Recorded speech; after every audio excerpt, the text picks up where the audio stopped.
much for the opportunity given me to present our study. I'm Dr. Jérémie Namoano, and from Burkina Faso, a medical doctor and early career researcher, especially on the link between climate change and human health. The study I'm about to present has been conducted in collaboration with the Red Crescent Climate Center, our National Health Emergency Response Operations Center, and the Burkina Faso National Meteorological Agency in Burkina Faso. So, the background, according to the World Meteorological Organization, the year 2024 was the warmest year ever recorded. In fact, it has exceeded the level of global warming of plus 1.5 degrees Celsius compared to the pre-industrial era, a period chosen as a climate reference, that is to say, before humans began destroying their own planet throughout their activities. The 1.5 threshold was the threshold that had to be avoided at all costs, according to the Agreement of Paris 2015. West Africa is experiencing some of fastest increase in temperature globally, with more frequent and intense heat waves. Rapid urbanization, limited green space, amplify its exposure, especially among low-income households. So the problem is we have knowledge, gap of knowledge regarding the impact of heat waves on health. So we set ourselves to the goal of closing this gap of knowledge to produce data proving the impact of heat on human health. To do this, what exactly did we do? We began conducting a literature review, first of everything related to heat waves in general, and especially the 2024 heat waves and its consequence as reported by the media and interview with health workers.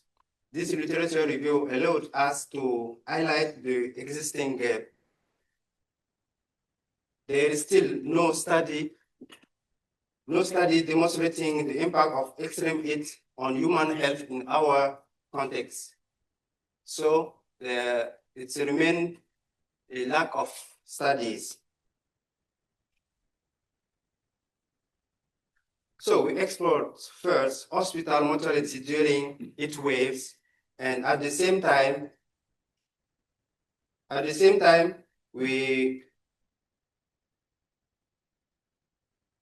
have done community survey on perception and practice of population in Ouagadougou during heat waves period. This is our methodology. That time I will pass on.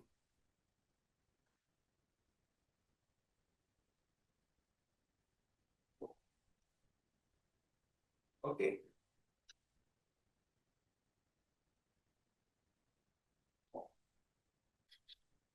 So we made sure to add all necessary authorization for our study. That is our health research ethics board authorization and authorization from 2 main teaching hospitals in Ouagadougou to do our study.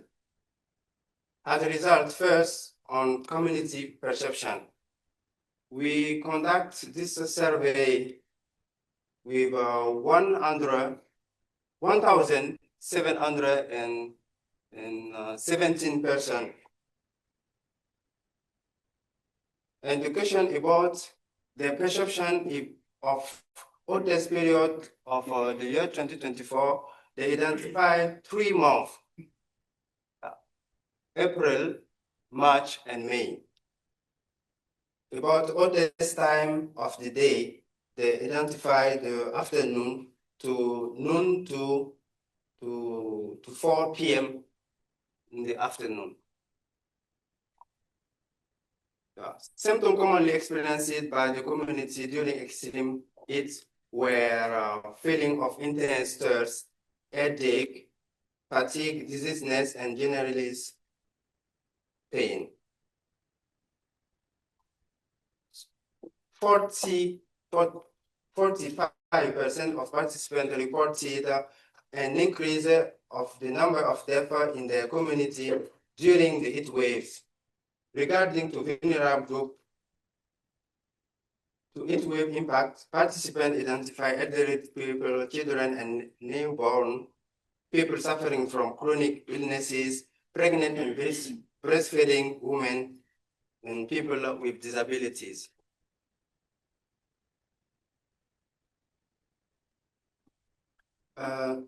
So the main part of our study was focused on hospital mortality during heat waves.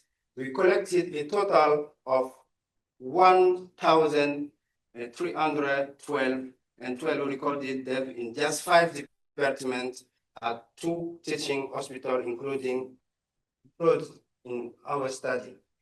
Among these deaths, the majority occur in emergency and pediatrics department.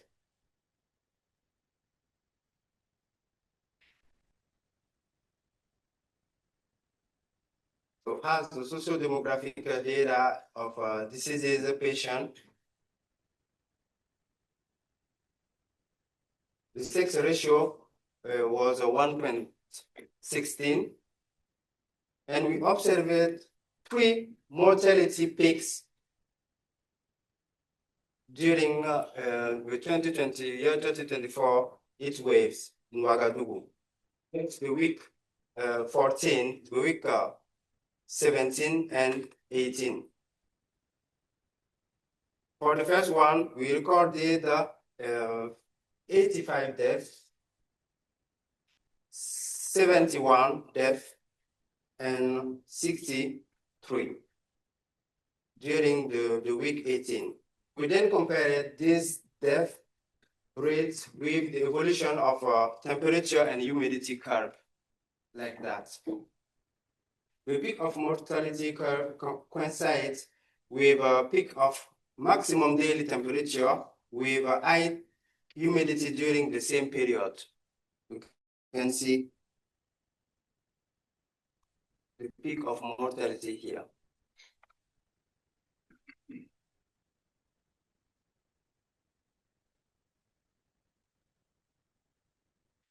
The week 14, April 1 to 7, was the deadliest week and was marked by a heat wave lasting 5 consecutive days. Maximum temperature exceeded 42.4 degrees Celsius from the first to the 6th day of the week.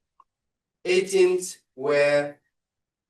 deaths were recorded on the 4th day, with minimum temperature reaching 31 and 32 on the 4th and the 5th day, respectively. The week 17 stand out for its net temperature, with minimum temperature above 30 degrees for more than 6 consecutive days.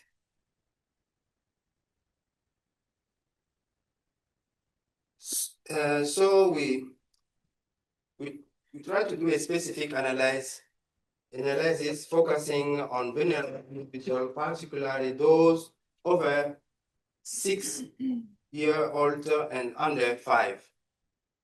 That analysis showed an increase in mortality curve starting at the minimum daily temperature of 40 degrees Celsius, with a humidity level of at least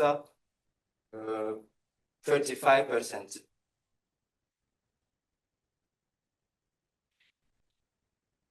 Among the data collected in this study, 49% of patients had at least one known medical story. High blood pressure was the most common medical story among patients who died, accounting for 33% of cases. They have over medical story like diabetes, renal failure, heart disease, and tumor. So we have done some action after our study, like community awareness in the city of Ouagadougou. Okay. This is some action. Our MD graduation and some scientific conference and training on the effect of heat waves on health in our country. Yeah, and also we was involved in a workshop to set up our national action plan, yeah, regarding heat waves. So in conclusion, we can say that in light of these results, we can confirm that there is indeed a causal link between extreme heat and excess mortality, and as heat wave becomes more frequent and intense, adaptation and response measures are needed. And we have some recommendation for to the healthcare system and to national meteorological agencies. To establish a health climate department for research and analyzing health risk associated with extreme weather events, establishing specific danger threshold for vulnerable individuals, and for healthcare system too, for specialist training on the health nexus, climate and health nexus, implement public health policies that incorporate the risk posed by extreme weather event. Thank you very much for your attention. Also looking for a master's degree to best involved in the field of climate change and health. Thank you very much.